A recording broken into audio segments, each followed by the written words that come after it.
Today, our session is Agentic application era. We will mainly talk about the AI adoption for the Agentic application era. First of all, I want to make a quick introduction, right?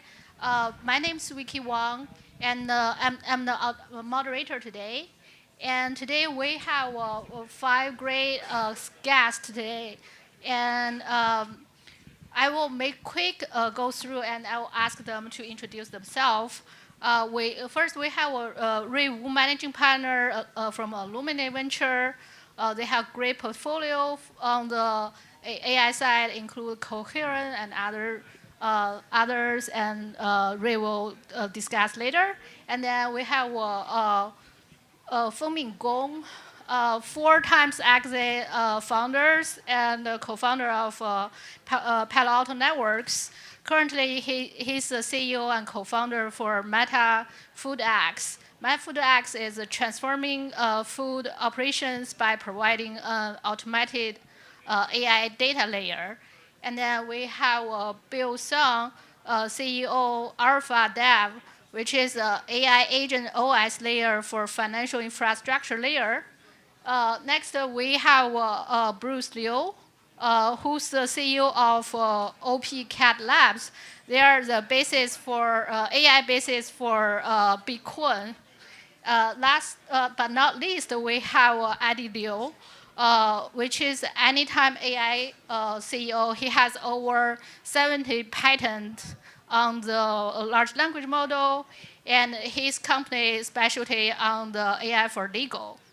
On our stage today, we kind of have 1 VC and 4 founders from different layers and 4 completely different paths to the AI adoption. So we're now here to talk about what AI can do. We're here to talk about what AI actually works and how to solve the real world problem. I want to have a quick check, right? How many of you have AI running in the production at your company today? Raise your hand. Oh, quite a bunch, which is great. Today, you will hear more about how the real world looks like. And first of all, I want to ask each of the panelists make a quick introduction of themselves. Maybe we'll start from Dr. Gong. All right. Thank you so much. I'm Fengming Gong. Yes, as Vicky mentioned, I have done quite a few cybersecurity startups. My passion, my kind of, if you call it expertise or where experience I have like his success, has always been creating practical solutions to solve a real problem. So once I learned about how much of the food is actually wasted just in US, right? Annually, we are talking about roughly 1/3 of the food between the farm and table is lost or wasted. And that is roughly estimated to be about $400 billion, right? That's just one way to look at this problem.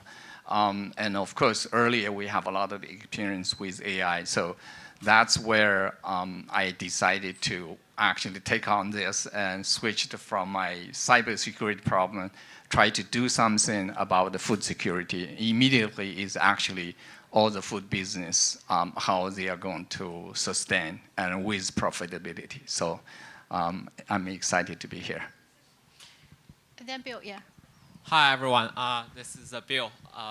Yeah, I was like a researcher background. I was a Stanford Math PhD, and over the last 3 years, I have been doing startup. And the one thing I'm trying to solve is that I personally do a lot of stock trading and investing, and I did pretty well. Right, last 1.5 year, I was up like 20x, and I'm just trying to figure out, okay, since I also build an agent for quite a long time, right? I was building like agent products since 2023, and I was kind of like doing. Today, people call agent harness before it even have this name.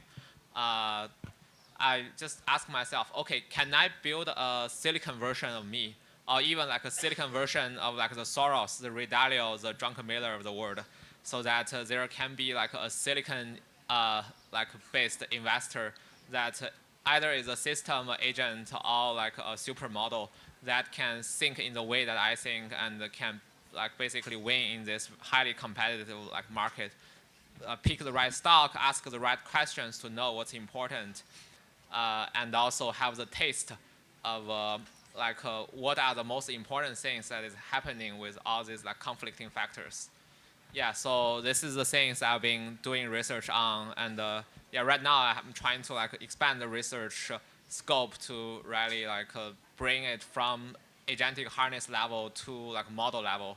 So yeah, if someone is interested, feel free to reach out. Yeah, Ray. Hi, great to be here. My name is Ray Wu. I'm a managing partner with Alumni Ventures. We're one of the largest, one of the most active VC fund for individual investors in the US. I don't know how many of you heard of our company, but we have been doing a lot of deals. We do normally 200, 300 deals on a yearly basis, very much covering the almost all sectors. Raised 1.5 billion in the last 10 years, and been very much a university network together, 850,000 community members. So for anyone who's interested in the venture space, we provide access to the venture market so that just like you can invest into a public companies through mutual funds, you can actually build a portfolio of venture companies through our platform. So that's the promise we make. I lead the AI fund, the blockchain fund. That's why sort of looking at a lot of markets, and just like Wiki mentioned, in the AI space, we've been kind of doing a lot of infrastructures in the beginning. So you think about companies like Rock, Cohere, Lambda Labs, Together AIs. Then we have almost over 100, probably over 100 deals right now within the AI space. And then we also have probably similar size of deals within the blockchain space as well. So we've been kind of looking at both the AI on the centralized version as well as AI decentralized version. So happy to share what we are looking at in this market. And if you have interesting companies, do reach out. If you're interested in terms of looking at the investment into that space, check us out as well. Yeah, Bruce. Yeah. Hi, this is Bruce, and I've been into the crypto space for almost a decade. So I mostly work in the Bitcoin space because my background is being peer-to-peer networks and how to scale them.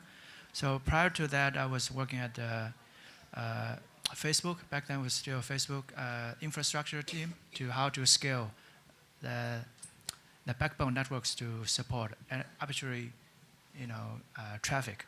So I was very comfortable with how to apply similar technology to scale, Bitcoin.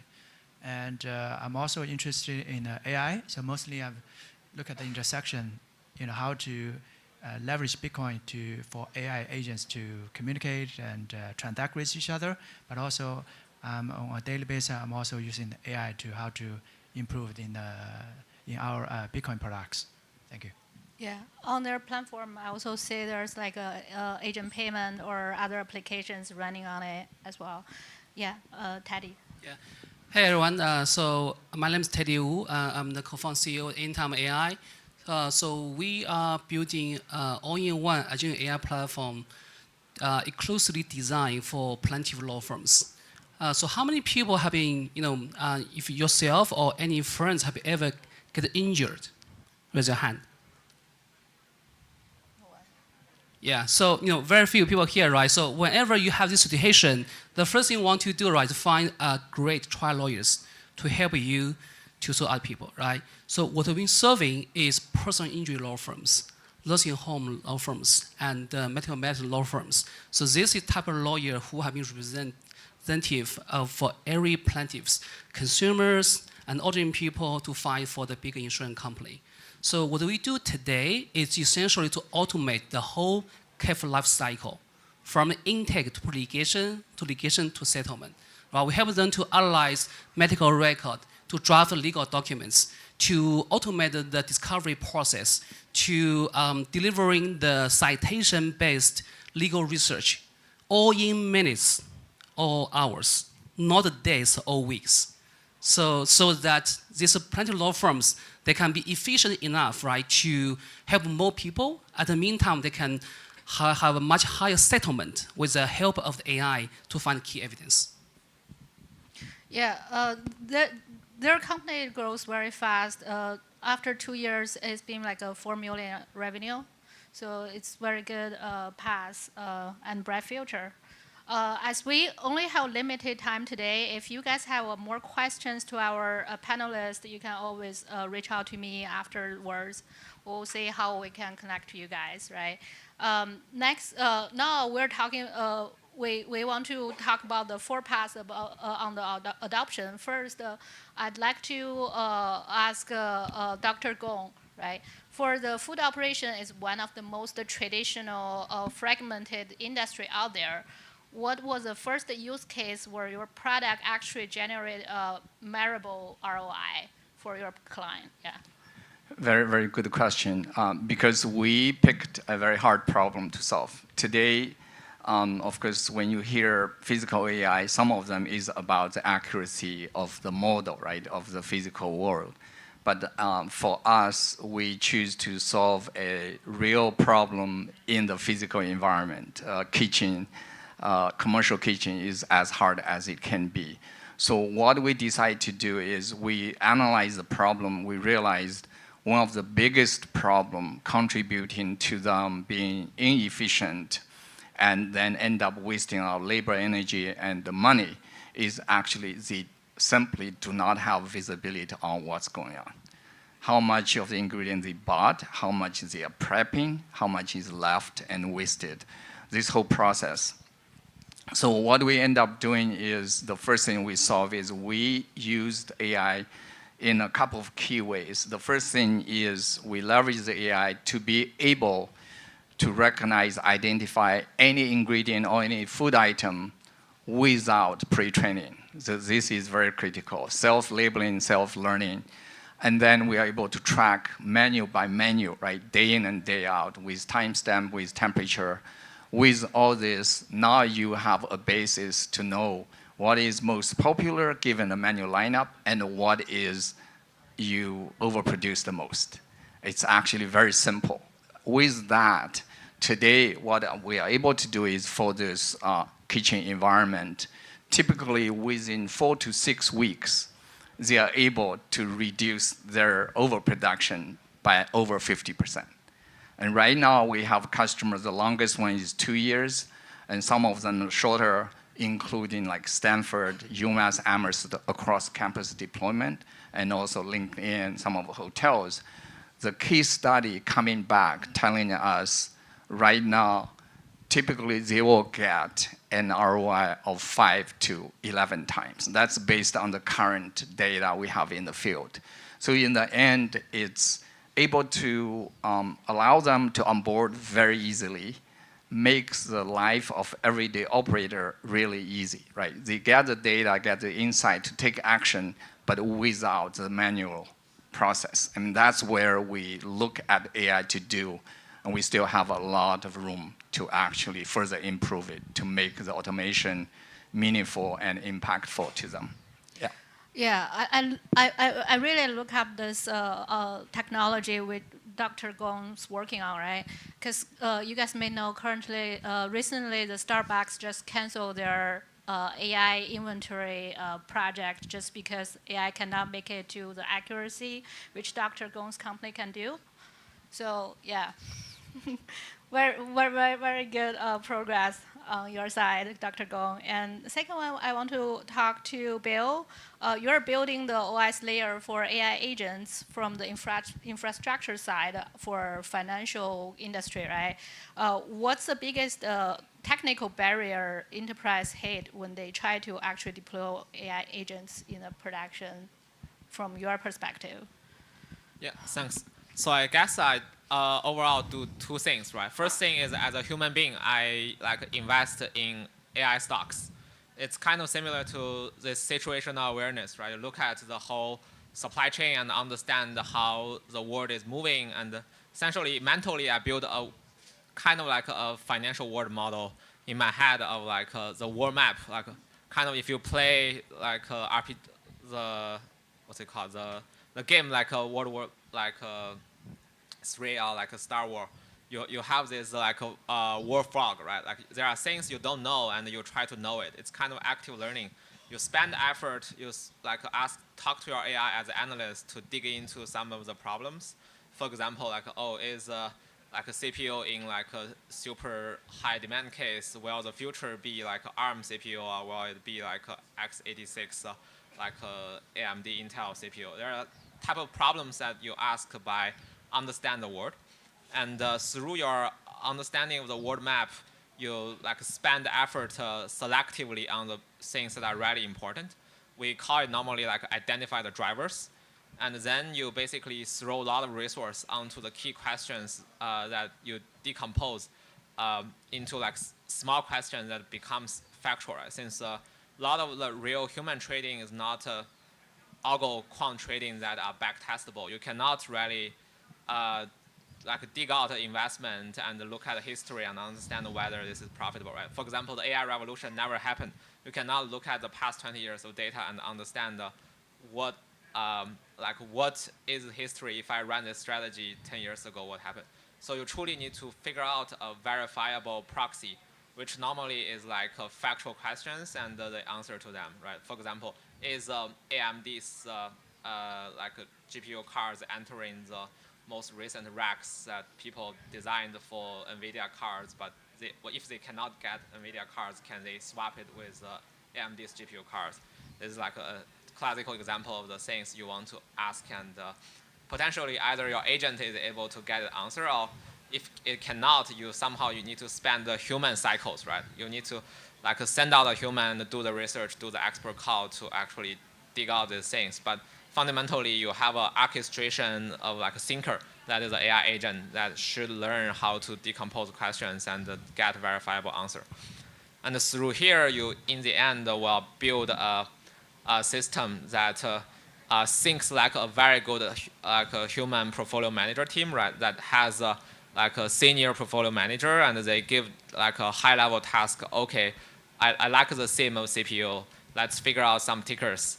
And then there are junior PM / like a senior analyst that have good taste of the word and can ask relatively important questions along the lines. And then there are junior analysts that are basically like today replaced by AI that essentially look at all the PDFs, building Excels, and like going out and like fetching information. All these things today can be done by AI.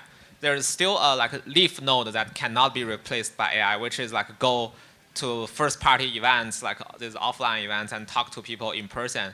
But I try to push as much of those conversations into having, for example, AI personal device that you like carry with yourself, right? Either your voice recorder or whatever, as long as it's allowed to like make everything as digital as possible, so that the AI decision-making system have as much context as possible. In the end, it have like a full-fledged like material for it to make decisions. That's roughly how I decompose my investment process into agent.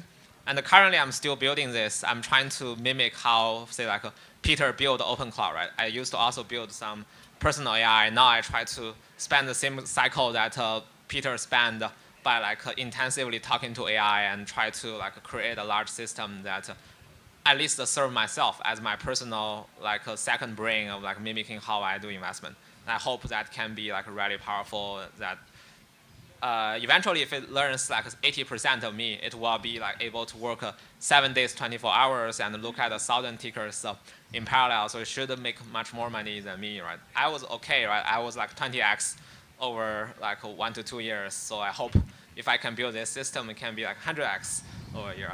Of course, it's like a market fluctuate, but I think next few years is still we are on the ramp to AGI, right? So there's a lot of new opportunity coming up, and it needs a lot of this like dramatic catalyst level change, and needs a system that can digest information, have the taste to ask the right question to capture it. Yeah.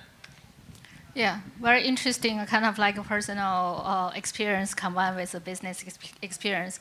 Next one will be Bruce. Yeah, sorry.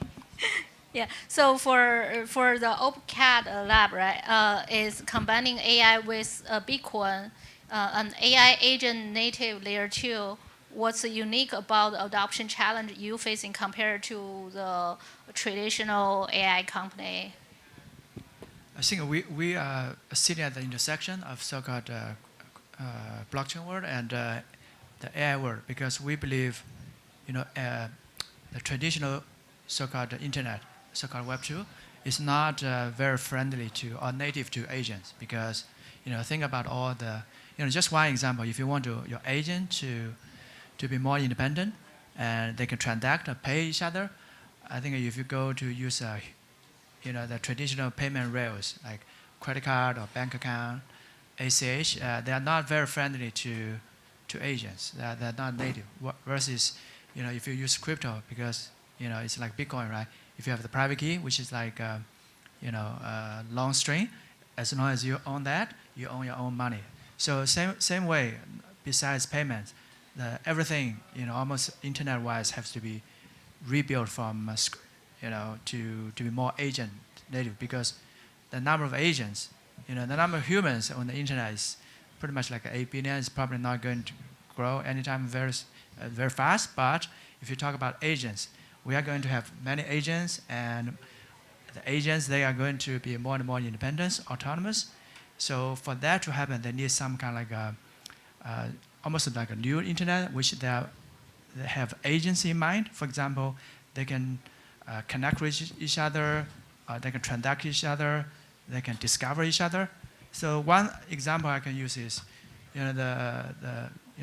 many people probably here use kind of like a personal agents, right? Like OpenClaw or Hermes. And it's kind of like the PC era. Everybody has their own PC. You can do kind of cool things, calculator or Microsoft Word. But the interesting thing is when all the computers connect to each other. It's like agents, right? But right now we are missing that kind of infrastructure. We are kind of like forcing the old way of connecting humans. We can try to force them to use like existing infrastructure designed for humans, but we try to adapt them for agents. But that probably not be the optimal way. The better way would be just think from scratch. What if you are agent today? What kind of infrastructure you look forward? For example, you don't want to have phone numbers or email or KYC just to talk to other agents, right? So we have some product, for example, think about it's like an Instagram, Facebook or Telegram, but for agents. So you don't need a phone number. You just, as long as you have Bitcoins, you have private key, you can transact, you can discover each other, you can pay other agents to run skills for you. So we're really believing to use the crypto rails to serve the AI agents, to make them more autonomous and more efficient. That's our thesis. Yeah, it's very interesting because currently there are a lot of ways we try to solve how agent to agent talking and payment problem. And in this way, maybe we can solve the security and privacy or like efficiency problem in a different way, right? Which is a great one. Todd, the next one will be yours. I know you are working on the specific area in the AI legal. And did you encounter any adoption concerns, and how do you guys solve it in the real way? Yeah. Yes, so we are solving for the law firms, right? It's a highly regulated domain. So I would say different domain definitely have a different criteria, but the first thing we have to understand is what's the top concern from our client. As a law firm, they care about security, they care about privacy, right? So it's who is able to access the data. So that's definitely the first thing we have to address for that. Our solution is simple. Our solution is we encrypt every data they upload to our platform. They are the only one able to see the data. In other words, right, so we are the only and the first encrypted AI platform in the legal domain that is not only a closed system, but every data is encrypted. So that's the first thing that you have to make sure that so a client have trust in you that they're able to use this AI system to do the work they want, right, regardless of the accuracy. So that's also the top reason why today, right, so very few lawyers, so they are able to put like any sensitive data like a medical record into ChatGPT or Cloud, right, because they are not HIPAA compliant. So you have to guarantee that first. Second thing, really, to me, legal domain, they care about accuracy so much. right? So if they submit something to the court that have misinformation or has solution, they will get sanctioned on that. They even lose their job, right? So they want to make sure, so every AI system I'm using today, you are able to produce a result that is almost 90% ready. Right? So what we provide to law firm essentially is like a paralegal or attorney is a co-worker. Right? They use our system as a co-worker. And then we produce the first version of whatever is medical knowledge that is analyzed medical record. Right? Today, so that is the mandate work. So for example, so if they have to analyze medical records themselves, like 1,000 pages, how long take them to do that? 10 hours. In our platform, 20 minutes. We are not like return a result 100% ready, right? But it's like 90% ready, 95% ready. So they become a professional reader. They review the final result, make any correction is needed, and then submit that. So that's essentially like the most important thing to deliver the value that is essentially to do the manual work they have to do previously, but now today with AI can do that for them. So last thing I would say is easy to use. Many people don't realize that it's so important, but in the past 2 years, the biggest lesson I learned from our platform is easy to use. So we originally, our first generation anytime AI platform, it's more like a traditional SaaS platform interface. Okay, for everyone here, I can say, you will say, wow, this is so easy to use, right? It's very clear. You click this button, you upload this document, you choose this result, you can do that. But today, because people are so used to like chat or actually AI, right? So they want to see like, I just simply ask question there. I simply like, to give a command, you are able to do that for me. So your whole interface design, how to align with the client need and the trend today so that they can easily adopt you. So I would say this is three things that probably is the most important thing, like in the legal domain, how you, make sure that so you are able to sell the product to the law firm. Yeah, great about adoption current. And then I do have one question for Ray. Before we have one sentence for each of you, right?